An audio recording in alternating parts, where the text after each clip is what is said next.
Hey there, today I got an interview with Jordan from Century Tents. He bought a tent company, so we're going to talk to him a little bit. I'm not that great at interviewing yet. I kind of feel uncomfortable. I'm just sitting there looking at a screen. I don't know whether to look at the webcam or wherever. I just don't feel totally comfortable with it, so just give me a little leeway, please. I'm going to get better at it. But here's the interview with Jordan from Century Tents. All right, so tent guy here. I'm here with Jordan. Jordan, why don't you introduce yourself? All right, yes, I'm Jordan Eastman, and I am the part owner of Senior Tents and Events. We're based out of Texas. That's cool. And what's up? What's your YouTube channel name? It's Tents and Events. Tents and Events. All right. All right. So I have a whole bunch of questions here, but I want to get into the real main thing that you've done that's different than a lot of people. You bought a tent company, right? I did, yes, sir.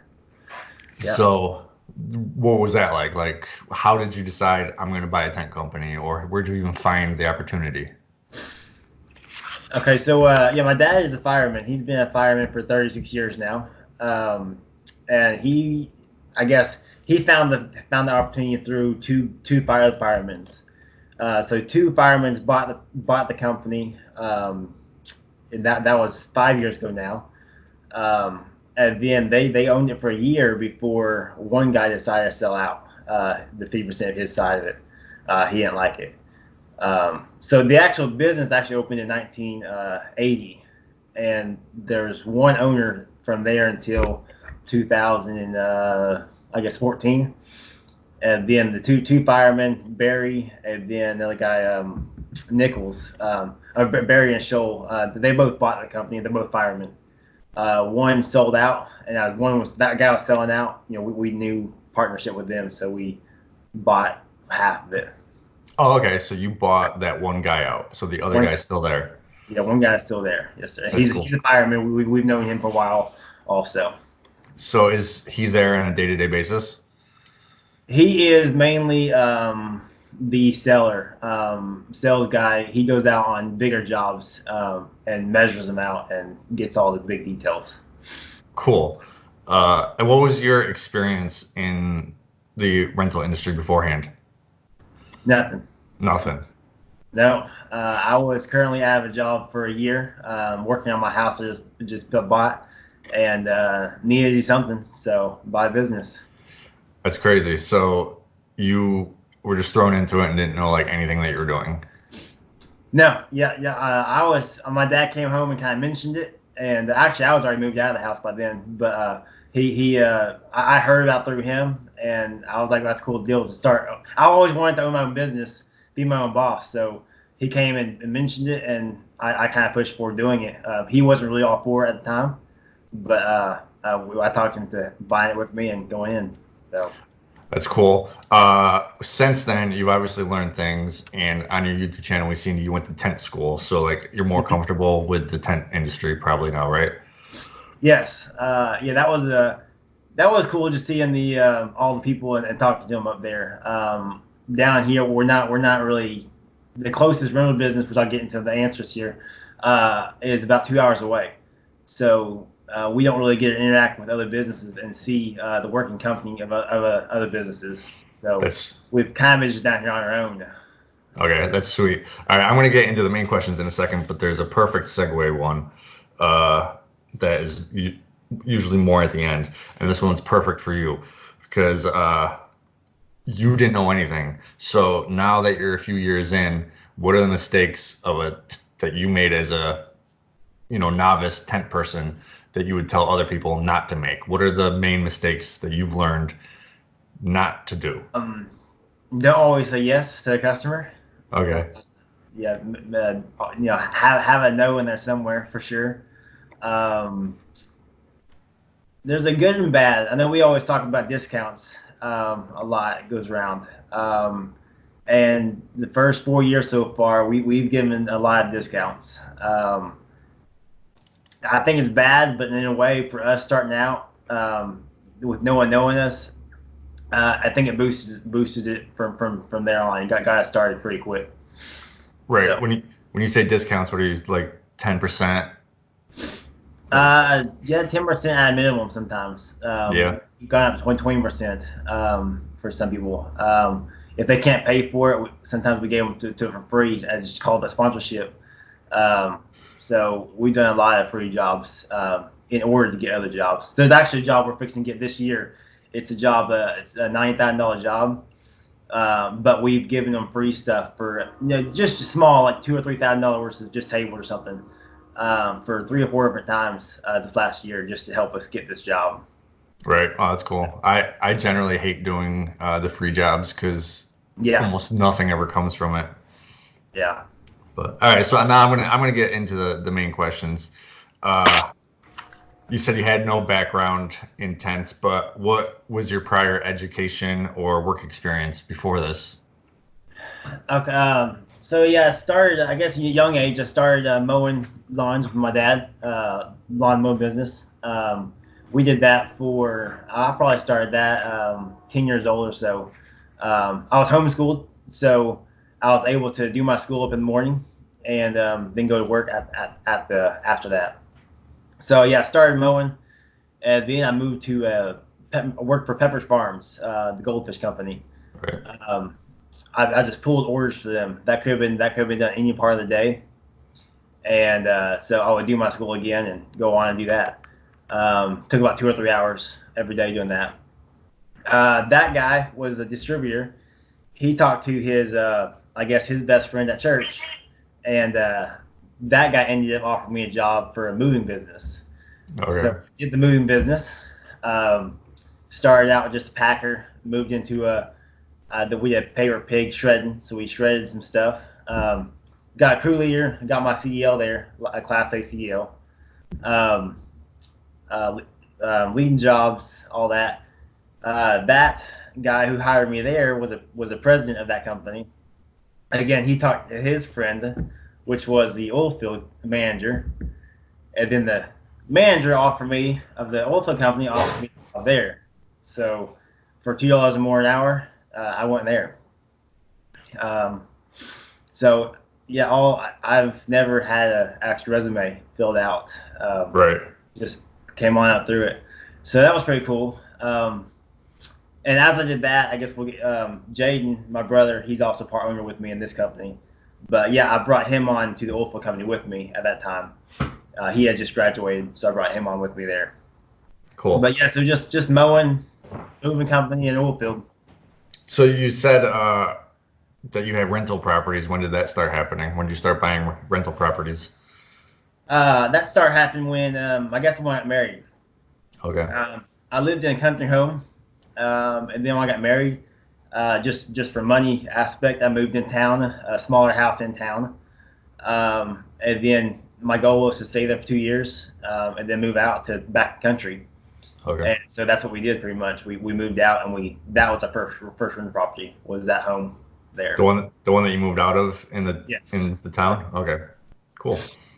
The next questions you kind of answered. How long have you been in business, other businesses? How did you get started? You said you bought it. How did you get your idea, concept for this business? Your dad came to you. Okay, so when you first bought this company, what was your plan? What was your mission? What did you want to do with this? Basically have a job. Right. Make some money was the first goal. Second goal was to, I guess I like helping people. So have a company where I can hire somebody who give them an opportunity to work, give them an opportunity to move up and do some good things for the family. So that was another goal. But as a business, I guess making that money for me, living, my family, and then the owner's families for sure. My brother and my dad. So that was mainly the first goal for just doing that sort of thing. So you come into this business, it's already existing, it's already got a strategy, but like what did you change? Like how do you market this business that you're coming into? How do you make people aware that this business, exists or has new owners or is doing new things? How do you get your name out there? So yeah, when we first bought the business, like I said, it was in 1980. but no one knew about them. When I bought the business, I didn't even hear about them at all. Never heard of Center Tents. I heard the other business in town, which was the A1 Rentals. Heard of them, but had never heard of this company. So they didn't do much advertising at all that I know of. So when we first started, having the Barry, I guess, as the fireman, he was sort of the spokesman of it, and he went to our Wichita Falls downtown board on the board meetings, and he just put himself into the downtown group that's trying to grow downtown. So that helped us out. And then we also do a couple events at the our event center here, and the news channel puts it on. So we do those jobs for free, and we get our TV money from that. Oh, cool. Do you do like Google AdWords and have a website and a Facebook page and stuff? Yes, yeah, we got that started also. Yes, we did. Okay. We got that started last year. So. Okay, cool. So you say you're kind of in a rural area. Who is your general customer? I'd say our general customer is the downtown group. Oh yeah. That spends the most money. Right now, the downtown, they're trying to make the downtown better again, revitalize it. So a lot of big downtown events happening. That's probably cool. only four or five a year. Nice. Do you do a lot of weddings? Yes. Yeah. I'd say downtown and weddings are our biggest deal. Cool. So. Now I noticed from watching your videos, you do a lot of like frame tents, Keter style, right? Yes, definitely get into those. 4U wides for sure. 4U wide West Coast just isn't very working for us very well. All right. I've tried explaining. I'm not that good at explaining Keter frame tents versus West Coast to people and why Keter's better. Do you want to try giving that a shot? If I was in the office, I had paper. I had a little slider for it. But it's just two runners that your fabric just slides up and over. You don't get much catch to them, but it's also just a lot stronger framework. I'd say it's a lot easier to put up in the 40 wide standpoint for sure. Right. Now, when you're sliding your Keter through, are you doing it with the legs on or with the legs off? We try it both ways. And in the tent school, they actually said do it when it's on the ground. Really? Yeah. So our problem is when we do it up in the air, when you pull it over, the buckles will catch on the wires, on the cross cables. Right. And then we gotta just climb up there and pull it out. So they sit on the ground, but if you do it on the ground, your jacks it just makes the frame a whole lot heavier. And a whole lot bigger of a wind catch if there's any wind. So I don't know. I still don't like it on the ground too much either. Right. It's all the same in the end. Once you move up to like a tent ox, it's got a machine on it. It has to be in the air when you do that because it needs to pull down. But I got a trick for the buckle catching. Who's your frame tent by? Who's your Keter frame tents made by? Olympic. Okay, well they should be able to, you're pulling it with a rope that probably has a thing on it, little hook. If you put those buckles and all that like stuff up on top and then hook the rope through there, it keeps those up on top of the vinyl instead of running across the frame and the wires. My tents are from Aztec, so I don't know if it's going to be the same. But we just hook everything up to the top and then hook the rope on, and it keeps it all out from under there. Okay. If that makes sense. Yeah. That part doesn't really get stuck as much. It's more the piece the strap that goes around the frame is what gets stuck. Gotcha. Okay. Let's see. Have you ever turned down a client? Not very many. It's something we're probably gonna do more of. But yeah, not very many. We've done some jobs that are kind of crazy for rental business for sure. Right. So, did you charge enough for them, or were you kicking yourself when you were on site? Yeah, we didn't charge enough for them for sure. Right. So, Uh, We're pretty much, we call ourselves the full service event rental business. So we do wherever the customer asks, but we're just now learning to charge more than what we've been charging for sure. right. Yeah, it took me a little while too. I seen a quote on one of those Facebook pages. Someone said you have to charge enough that if something goes bad or you're hating yourself, that you're still happy. And he's right. I've been on a lot of jobs where I'm like, I hate this person, I hate myself, this is horrible, I want to leave. But lately I've been charging like a ridiculous amount for things, and it's just like, who cares? This thing messed up. I'm still getting thousands of dollars, whatever. Yeah, yeah, and part of that is we don't get mad at our sales we get mad at the other partnership, the owner, the other, Oh, because he's the one who deals with all the jobs. Like, he's not the one going on the jobs. So we're like, you gotta charge more for this stuff, or at least come out and check out what you're doing before you do it. Give it to us. But yeah, we hang lights in trees for customers, hang chandeliers. We hang draping if they want draping in the air. We do even if they bring us something, we hang it. We even move patio furniture all the time, people. We've loaded in our box truck, taken it to our shop, store it over the weekend, and take it back to them. really? Because they didn't want it there during the event. So yeah, we've done that for them. No cost? No, but we did charge extra. Yeah. Okay, good. I don't know if it was enough, but it was something. Right. So you said your closest competitor is like 3 hours away, but you also did say there's another company in town, A1. So how close are your competitors, and are they like, do you have a rivalry, or do you guys work together? So yeah, when we first bought Century Tents, they were in somewhat of the bad part of downtown, just a warehouse. No showroom, nobody, no customers would come here because they don't want to be in this part of the neighborhood. So our clients were mainly, every job we did, we were going out and delivering it.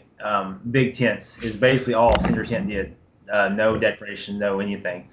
Not really many tables and chairs even. So then A1 was mainly tables and chairs and some smaller tents. I'd say over half of their clients were walk-in customers. They walk in for a linen and then walk right back out, and they make a lot of money from that. So really, I guess we were two sides, same business, but two sides of the company. You got your walk-ins and your deliveries. And they were in good part of the neighborhood. So, and then, yeah, we were probably only showrooms 10 minutes apart.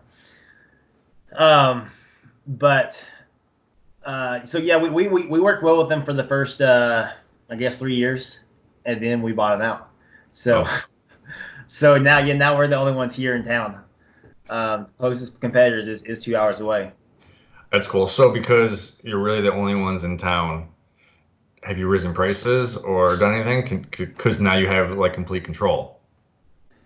We were raising prices the whole time because we were raising prices before we bought them out, because we raised ours and then they would raise theirs and we raised ours again, and so we were going back and forth raising prices a lot. So yeah, we raised prices quite a bit, and not since we bought them out really, but yeah, right now we're just trying to stay steady. But we probably will raise prices again this year, even because we're too busy where we can't keep up with what needed to be done. So we're trying to slow it down a little bit Right. by raising prices. So Yeah, that definitely slows you down a little bit. When the big tent rental company in my area went out of business, we started getting a lot of phone calls for like 2 tables, 20 chairs, and I'm like, I don't want to do this anymore. I want to price myself out of that. So we raise prices, and we don't get those phone calls anymore for those like little like time waster jobs. hmm But yeah, do you have a showroom there at your shop? yeah, we got a small showroom, and there's some walk-ins, but in general, we try to push it towards delivery.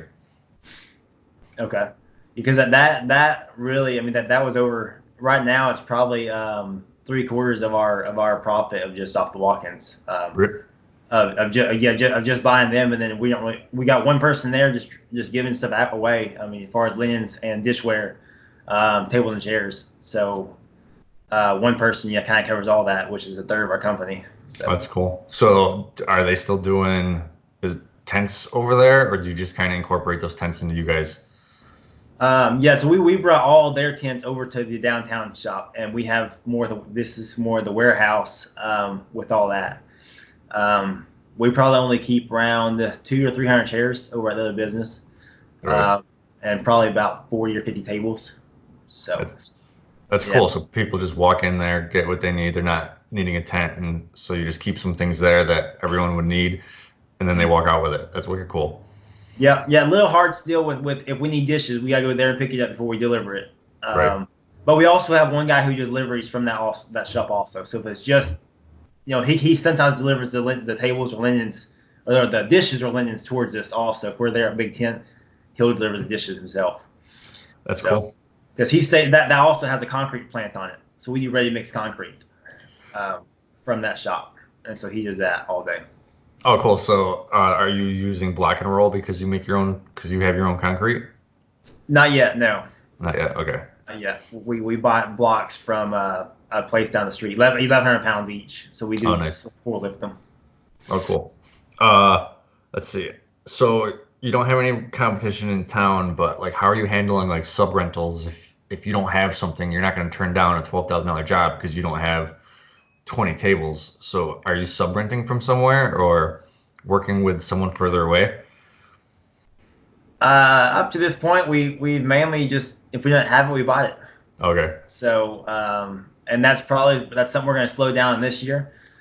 To some we're working on this year. We're going to stop buying so much stuff, and because we think we're kind of at the point where we can stop buying it and then start buying more of the tools to be more efficient, Okay. like the stake pole we just bought this year, and the tent washer we bought, things like that. We'll try to make the crews more efficient, make much more money, and not buy as much, and then also to pay off some of our loans, Right. not buy as much. So you bought the extractor, right? Yes. Do you like that one? Yes, we like it. We've only used it about 2 or 3 jobs so far because we're slow being cold.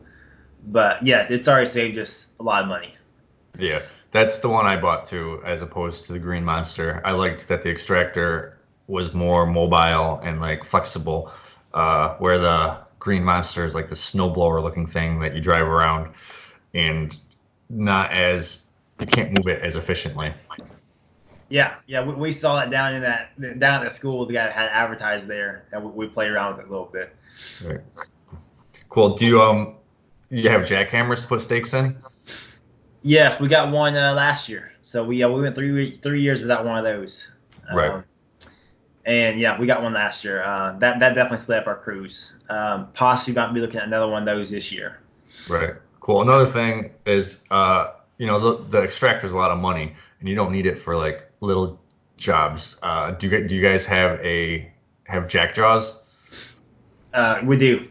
Yeah, I love jack jaws. They're the best. They're way better than those ones that like are a lever point where it can bend the stakes. Yeah, we've broken some of our jack jaws though, just from hard dirt, asphalt. So Yeah, not bust out. no, they do like the top busts out, but Yeah, you weld, right? I do. So you can just weld that back up. I when the top busts out over excessive use, I bring it down to a local welder and he fixes it for me. All right, how many do you have employees? Yes, you do. And like this is a hard question to answer because it like fluctuates during busy season off, but like how many employees do you have? As right now we have 10 employees. Right. That's right now. We'll probably only pick up 2 more, two possibly 3 more for the busy season. Right. But 10 is probably what we about to stay with. And then actually out of those 10, 5 of us are owners. Actually, Okay. 6 of us are owners. So that's cool. Most everyone that works there is very concerned with how everything is because they own some of it. Yes. Yep. That's good to have. So we only got 4 employees right now, and I'd say they're all pretty good right now. So Cool. What's the biggest issues for running a rental company? Like, what have you ran into that you just didn't know you're going to run into, or you just didn't know about? You don't know what you don't know. Um, I'd say first answer to that would be even though we only have 4 right now, but it'd be employees. Yeah. And try and grow, but you can't find good enough guys to take care of your equipment for you. That's definitely been our biggest issue so far. We're not showing up on time and not taking care of stuff. But then I guess the other issue as far as business wise would be, I think for us for sure, we have no competitors around us. We weren't able to go to a lot of different small shops. Like we had at the tent school, we went to two different locations up there to just check out their showroom and how they ran things, just for visualizing. So for us, it was trying to see how you actually do it, and not just our way, how we want to figure it out, but how to do what everybody else is doing. Right. You said you're in a growth stage, so that's where most of your profits go. But is that where most of your profits go? And next year, your profits are gonna, like you said, go more towards paying stuff down. Yes. So yeah, I think most of our profit goes to growing the business as of right now, putting it back towards the business. Some of it is going towards loans, some of it is going toward growing it, and then not a lot we call profit. I guess as far as last year, we only brought over, as far as holding on to this year, about 10 to 15% of the money that we made last year. Right. Actually, still in the bank account. So I made a video the other day and you commented on it, and it was very interesting. I think it's crazy that you bought this business and brought it from this. So when you bought the business, how much were they making approximately a year? Yeah, they were approximately making just under 200,000. Okay. And they were mainly like they were an oil field company, oil field owner, and so he didn't really have any part of it. He just kind of owned it. His wife did the jobs, and then the employees went out and did it. But yeah, they only had about 4 or 5 probably pretty big jobs in the year, and so they only made about just under 200,000. One of their jobs was about $40,000, so that was half their work, with just one job. Nice. And then what have you brought it up to at this point? So 4 years later, we just hit over 850,000 this last year. That's awesome. That's very impressive. That's wicked cool. Yeah. But and this year we're looking at getting two more jobs, so hopefully we're over $1 million this year. nice. Now, they were making around 200,000. What was the other company that has mostly walk-ins making?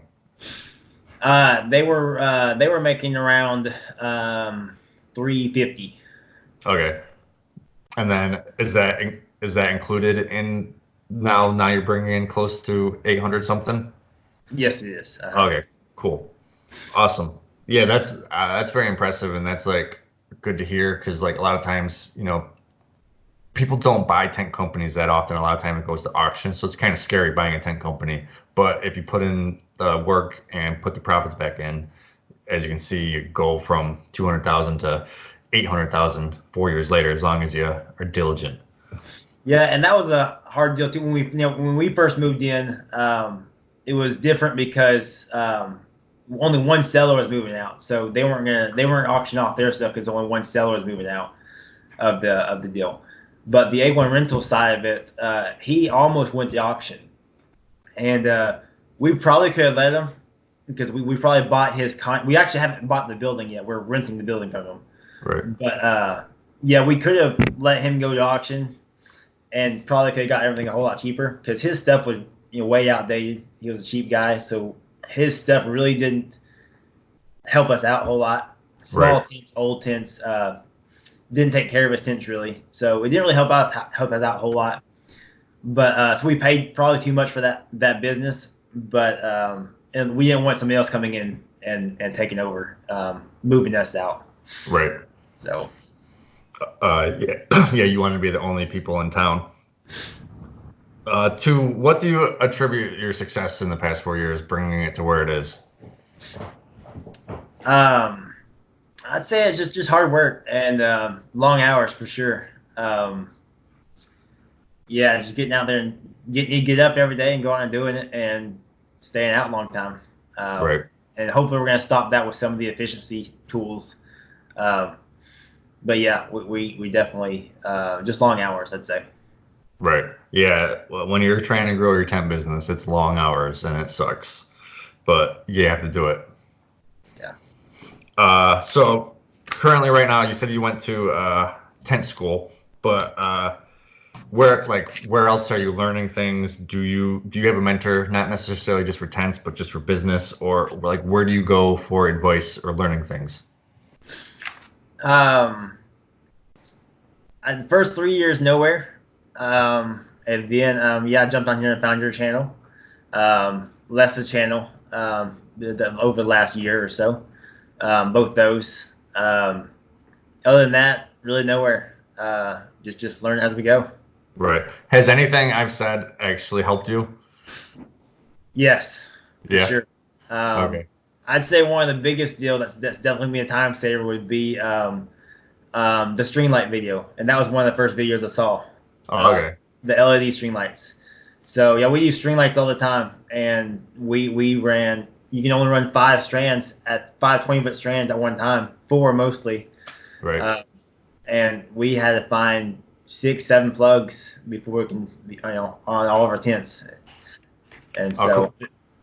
this last time we just bought those, just got to use them, and we strung 600 lights off of one plug, one strand. Right. So Did you do what I said to like go down the middle with one strand and then go across the poles with the others? there wasn't a keyer tent, so Oh, okay. we didn't get to do that yet. So yeah, we basically just plugged it in and ran it across the tent all the way. Then we Oh, did. okay. Then went back the other way, and then we just left it on the roll and sat on the ground actually. So we haven't cut the roll yet.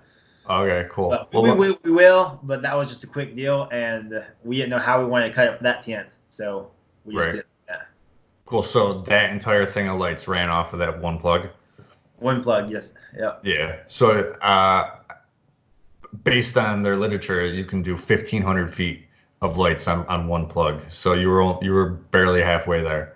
So yeah. I was hoping for that, and that came from your video, and that's all I looked up. So Right. yeah, we ran about 600 lights off of it, and didn't have a problem. Cool. Awesome. Well, I'm glad that something is helping someone. All right. So now we're on to a part where this is what I'm hopefully going to be asking every person that comes on. Like the last 3 questions are always going to be the same. All right. What are your plans for the future? Definitely keep growing the business for sure. I don't think we hit a breaking point yet as far as the money that's gone out yet. So yeah, grow that. Probably expand out some. We go about 2 hours away right now. But we actually go more. We've been about 4 hours as far as we've been. But yeah, we'll go as far as they pay us. But yeah, we'll keep moving out and possibly buy over another market out in Oklahoma. Wow, that's awesome. Now that you've been in this for 4 years, what would you do different? I'm not quite sure yet. Possibly stop the discounts a little earlier than we have been this year. I think we can do. I think they helped out to a point, but then to a point they hurt us also because giving so many discounts, we're working till 6 in the morning, 7 in the morning, and work till 10 o'clock at night, and then back again. So if we didn't give so many discounts, we probably could have made the same amount of money with less work. Right. Kept our guys more healthy and more out there, and not been so much trouble on the owners leaving me. I'm an owner, but I do every job so far. I'm still going every job. Right. Yeah, no, that's tough. So this one I'm going to split into 2. What advice would you have for someone buying a tent company? So I guess if they're buying it and if they're moving to it, they're probably already have the work ethic. I don't think you need to go into this business thinking it's a quick get rich business or quick growth or really probably not even something you can just go in thinking you can buy and just be the seller unless you just know you got some good workers. There's got to be some hands-on with it. So I think just knowing, just letting know that they got there's going to be some hands-on, and it's going to be long hours. So Right. I think what we had a problem with was, I guess, know your standards first before you go into it. Know, you're only doing 10% discounts and just a certain amount of people, and stick with it. Don't fluctuate a lot of times. If you don't feel like comfortable doing it in the tent in the weather or something, don't do it. I don't think it's worth it a lot of times, and that's something we didn't do. So Right. we never got in lawsuit or in trouble with it, but we didn't feel comfortable with a lot of jobs we did. So we got by. Right. Good. And that brings it to the second part, kind of. Just in general, what advice would you give someone just in the tent business? Now, you just mentioned weather. If you don't feel comfortable, don't do it. But is there anything else you would just suggest to any party rental company? Yeah, I think it would just be the feel comfortable with what you're doing. Yeah, I think feel comfortable. Don't just put up a tent if you're not comfortable doing it. Make sure you have enough guys there if you're new at it for sure. And learn how to say no. Don't say yes to everybody, I'd say. Right. Yeah. We've said yes a lot, and now we say no a lot. But and that's it. We did for it's worked out. We did it for 3 years, and we didn't get in trouble with it, but it was definitely harder than what it should be, I think. So. Right. Speaking of saying no, do you have any people on a list, like the do not rent to list, like you just won't rent to these people anymore? We have them on a list of money up front, cash. Okay. We don't have many on not at all there. Okay. To people, that would be my advice a little bit for people just getting into this. You can have, like what Jordan has, a cash up front list or a do not rent to list, because we have an extensive do not rent to list where it's like we will just not go to these places because no matter what we tell them, they disrespect our equipment and it comes back ruined. So there's no point. And then there's been people who have also taken 6 months to pay. So I like the cash up front list too. Yeah. And then we got in our computer system, we got documents, people who come in every year and ask for discounts. They don't need them, but they always ask and try to have a hard time. So we have that note in the computer of who they are. So. Yeah, I understand people trying to get discounts, but it's like, are you going to, is his boss going to ask him to work for 40 hours but only get paid for 30? Like, he's not going to like that. But yeah, he can come in and ask you for discounts all day long. Yeah. But all right, well, it's been good talking to you. And again, just remind everyone your YouTube channel name. Okay, yeah, it's Tents and Events. I do a channel, and I don't post a whole lot on there, but I started it to help out a little bit. So. Right, and then I'll put that link down in the description. Okay. Sounds good. Awesome talking to you. All right, guys, thank you for watching. That was the interview with Jordan. I'll put his YouTube channel down in the description, and I'm going to try to do more of these. So if anyone out there wants to be part of this, let me know. If you know someone who owns a tent company or just works for a tent company, like a warehouse manager or road manager or a caterer or a venue owner or a wedding planner or the person who does flowers or the wedding photographer or anything in this event business, let me know. I'll be down to interview them. So again, his link will be down in the description. And everyone, thanks for watching.